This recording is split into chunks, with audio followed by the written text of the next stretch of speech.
Justice Yashwant Verma को लेकर क्या वही वजह था?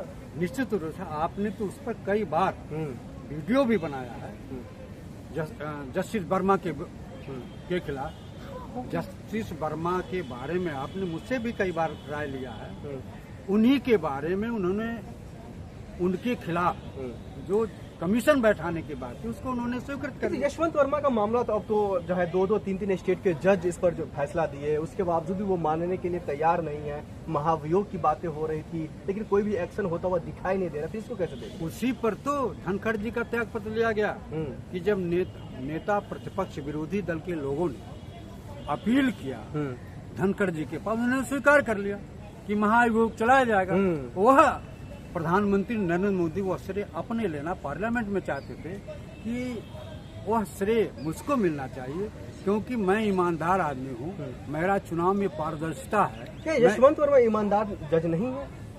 उनके खिलाफ कार्रवाई करने का श्रेय नरेंद्र मोदी लेना चाहते थे पार्लियामेंट के माध्यम से। उसको अच्छा, एक बात बताइए, आप ही लोग कहते थे जो उनके घर पर पैसा जला है वो पैसा अमित शाह जी का है, वो पैसा भारतीय जनता पार्टी का है, वो पैसा जो है इन्हीं लोगों का है जो सत्ता में है। फिर आप ही लोग कह रहे हैं वही लोग एक्शन लेंगे। देखिए, ईमानदार बनने के लिए नरेंद्र मोदी किसी भी स्तर तक जा सकते हैं। पैसा इन्हीं लोगों का था।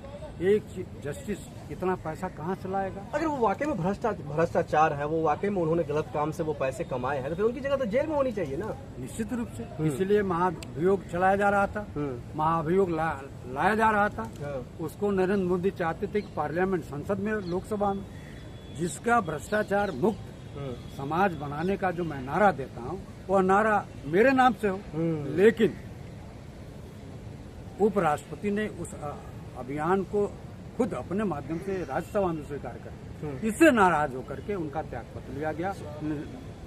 धनखड़ न बीमार हैं, स्वस्थ हैं, पूरी तरह से स्वस्थ हैं।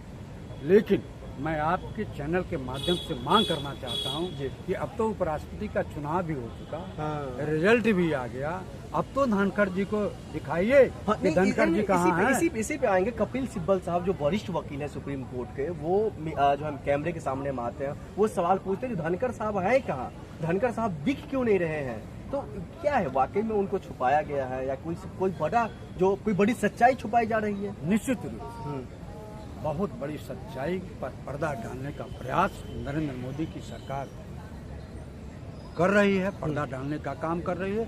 इसीलिए धनखड़ जी को उपराष्ट्रपति के चुनाव तक छुपाया गया था। अब इनकी मजबूरी होगी। हिंदुस्तान का एक एक बच्चा मांग कर रहा है कि धनखड़ जी को सामने लाओ, सच्चाई का बयान करवाओ, किस नाते, क्या वो सही में बीमार थे या उनको बीमार बना करके उनका त्यागपत्र दिया गया। अब आपको बताऊं, सच्चाई तो ये है कि उन्होंने अपना जो ये होता है पेंशन, कांग्रेस पार्टी में वो एमएलए थे, एमएलए का पेंशन मांग रहे हैं, मुझको एमएलए का पेंशन दे दो, मुझे और पेंशन नहीं चाहिए। तो पर्दा उनको छुपाया गया है।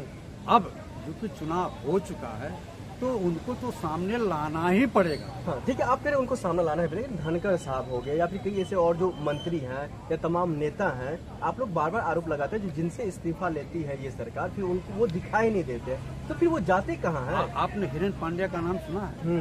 हिरेन पांड्या गुजरात के गृह मंत्री थे और नरेंद्र मोदी वहाँ के मुख्यमंत्री। इनके बाप ने कहा, हिरेन पांड्या के बाप ने कहा कि मेरे बेटे के हत्यारे तुम यहाँ से जाओ। हिरेन